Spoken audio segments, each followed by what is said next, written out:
जो खुद एक्सपीरियंस करता है, जो खुद टैकल करता है, जो खुद सॉल्यूशन निकालता है, उसका एक्सपीरियंस लो तो बेहतर है। तो हाँ, मैंने इससे टैकल किया है फंगल इन्फेक्शन। काफी मुझे तो काफी ज्यादा एक्सट्रीम हो गया था इनर थाइज में। इस टॉपिक के बारे में 1000 वीडियो यूट्यूब पर पड़ी है, पर इन रियल लाइफ ये सब यूज नहीं होता है।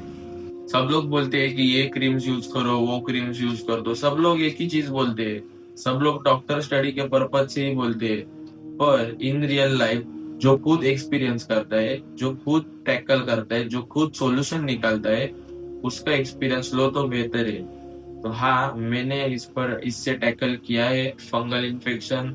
काफी मुझे तो काफी ज्यादा एक्सट्रीम हो गया था इनर थाइज बराबर। मैंने काफी तरह की क्रीम्स, पाउडर्स, टैबलेट सब ट्राई किया, पर एट द एंड मैंने जो सॉल्यूशन निकाला वो मैं आपको ये वीडियो में शेयर करने जा रहा हूँ। तो आज अपन बात करने वाले हैं फंगल इन्फेक्शन के बारे में कि मैंने कैसे उसको टैकल किया, मुझे कैसे हुआ, और आपको क्या नहीं करना चाहिए। अगर आप बिगिनर हो या आपको कुछ ज्यादा ही हो गया है तो आपको क्या क्या चीजें फॉलो करनी चाहिए। तो होता यह है कि जब आप ओवरवेट होते हो तो आपके स्किन फोल्ड्स बनते हैं, आपके इनर थाइज में पसीना आने लग जाता है, या आपके प्यूबिक एरिया के पास काफी पसीना जम जाता है, आपके आर्मपिट्स एरिया में काफी पसीना आने लगता है।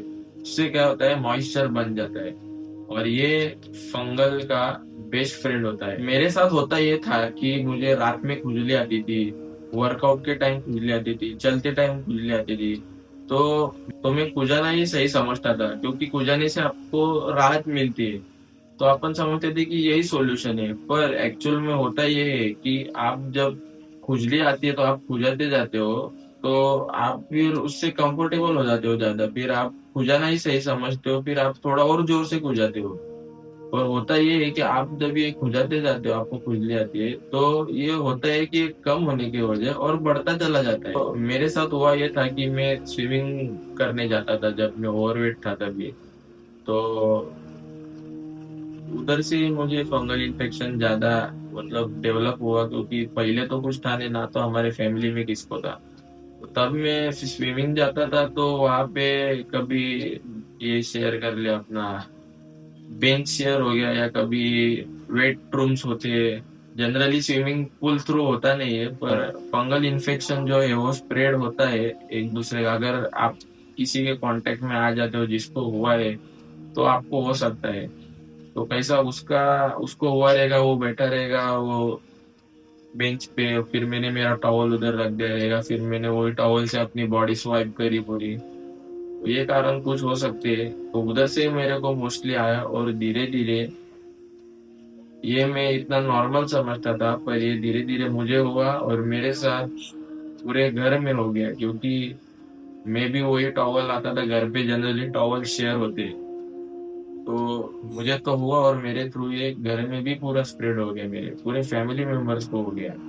और इसका रिस्क डबल तब होता है जब आप ओवरवेट हो, आपको पसीना आता है आपके स्किन फोल्ड से, या आप स्विमिंग के बाद अपनी बॉडी बराबर वाइप नहीं करते हैं, तो इसका रिस्क तभी डबल हो जाता है। फिर मैं डॉक्टर के पास जाता था, वो सब लोग एक ही तरह की क्रीम, एक ही तरह का डिस्क्रिप्शन देते थे, टैबलेट देते थे, क्रीम देते थे, पाउडर देते थे, पर मेरे पे वो कुछ वर्क नहीं कर रहा था।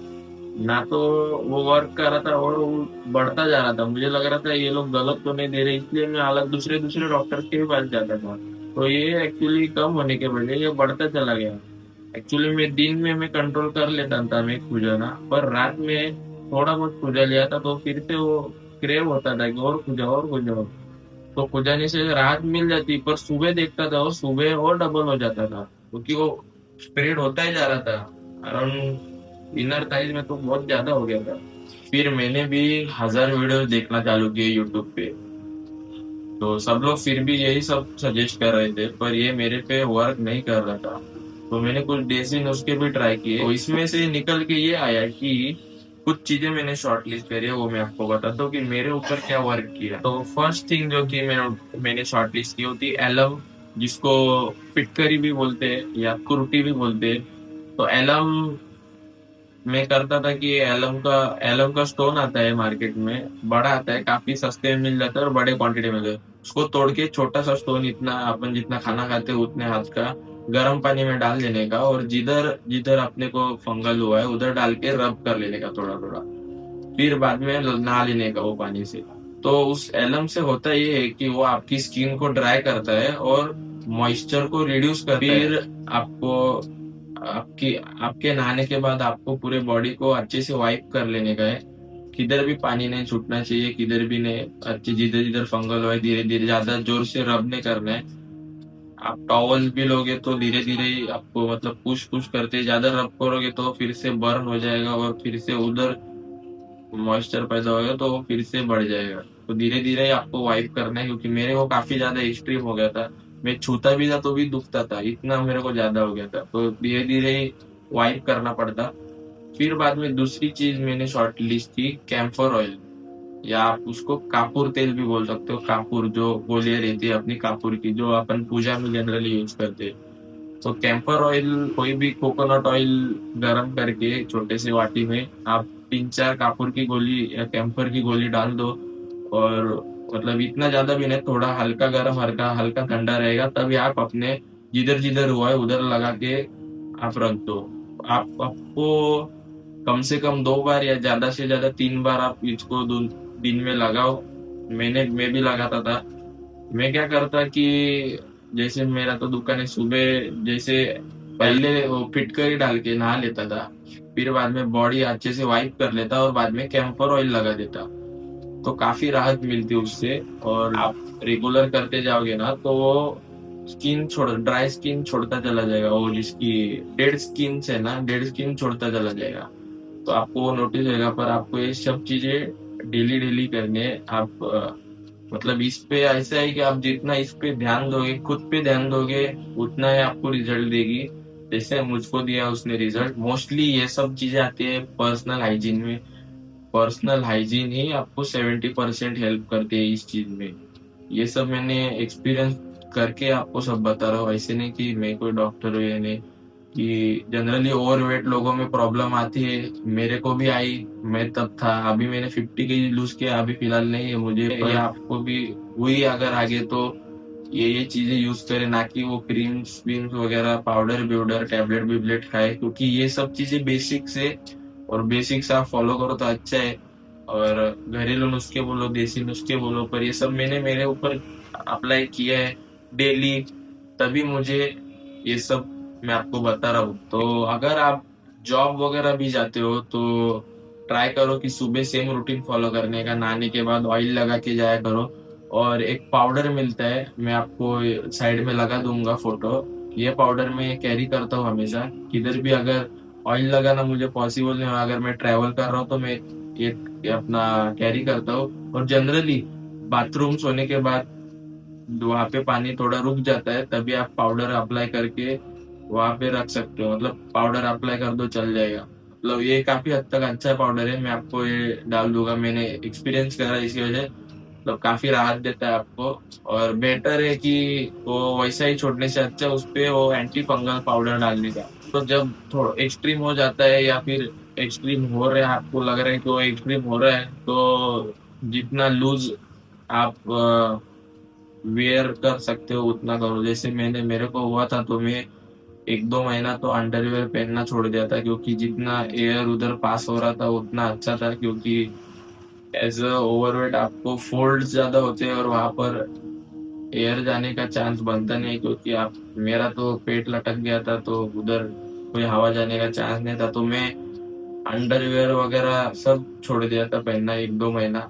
तो वहां पर कैसा पासिंग होती रहती थी तो मॉइस्चर वगैरह ज्यादा बनता नहीं था, पसीना ज्यादा आता नहीं था। और रात में भी सोते टाइम में लुंगी पहन के सोता या फिर टॉवेल लगा के सो जाता, क्योंकि जितना एयर उधर पास होती रहती तो काफी हद तक अच्छा रहता था और जाने का भी मन नहीं करता था। और अगर आप ये आपको हो जाता है फंगल इन्फेक्शन और आप आपकी तरफ ध्यान नहीं देते हो तो ये बढ़ता ही जाता है, ये कम नहीं होता है। और ये आपको लाइफ टाइम भी रह सकता है, क्योंकि आप अगर खुद को कंट्रोल नहीं कर पाओगे, पे ध्यान नहीं दोगे, हाइजीन मेंटेन नहीं करोगे, तो ये बढ़ता ही चला जाता है। आप जिधर खुजाओगे उधर हो जाएगा। मेरे जैसे इनर थाइज में हो गया था, फिर धीरे धीरे मेरे को हाथ पे भी हो गया था, मेरे को कान पे भी हो गया था। धीरे धीरे वेस्ट लाइन पे भी हो गया था, पूरा वेस्ट लाइन कवर हो गया था मेरा। तो चलना मुमकिन नहीं, कुछ नहीं, आप पूरा पैनिक हो जाओगे, क्या करना है, नहीं क्या करना है, नहीं करना है। तो ये कुछ सजेशन है मेरे कि ये सब आप फॉलो करो। आपको अगर जस्ट स्टार्ट हुआ है तो पहले ही ध्यान दो, होने के बाद तो फिर आपको फुल पैनिक हो जाओगे, क्या करना है, नहीं करना है। तो वेट लॉस नहीं करोगे तो वो और बढ़ता जाएगा। और हाल फिलहाल एक्चुअली होता है कि कम होने के बाद डार्क स्पॉट्स भी रह जाते हैं उधर। तो मेरा जो ऑलमोस्ट गायब हो गया था, जब मैंने ये सब ट्राई किया, ये सब मैंने मेरे ऊपर यूज किया और डार्क स्पॉट्स रह गए थे, तो मैंने अभी वेट रिड्यूस कर दिया तो मेरे डार्क स्पॉट्स भी चले गए। तो फाइनल कंक्लूजन ये निकल के आया कि पर्सनल हाइजीन, 2 टाइम्स बाद कैम्फर ऑयल, एलम, आपका जो एरिया है जिधर हुआ है आपको, वो एरिया जितना एयर पासिंग उधर हो सकता है उतना लूज वेयरिंग करो, क्लीन शेव करो। अगर आपको जस्ट उसके कुछ लक्षण दिखना चालू हो गए तो आप पहले क्लीन शेव करो, वहां पे जितना एयर पासिंग होएगा उतना अच्छा है, क्योंकि जब आपने उधर बाल आ जाते हैं इनर थाइज में, तब वो आप साफ करते हो तो भी पानी रह जाता है उधर, इसलिए मॉइस्चर जमा हो जाता है। तो वो सेव करो। और अगर आपको हो जाता है तो फैमिली के साथ टॉवेल्स वगैरह एक्सचेंज मत करो। टॉवेल्स अपना एक साइड में बकेट में डाल दो, वहां पर डेटॉल डाल के, डेटॉल लिक्विड डाल के वो फैमिली को बोलो कि वो अलग से साफ करने। और वेट मैनेजमेंट करो, वेट कम करो। और इन्फेक्शन लग जाता है तो जंक फूड्स टोटल बंद कर देना, ऑयली चीज मत खाना। बस यही था आज की वीडियो में। अगर वीडियो आपको अच्छा लगा रहेगा तो जरूर एक लाइक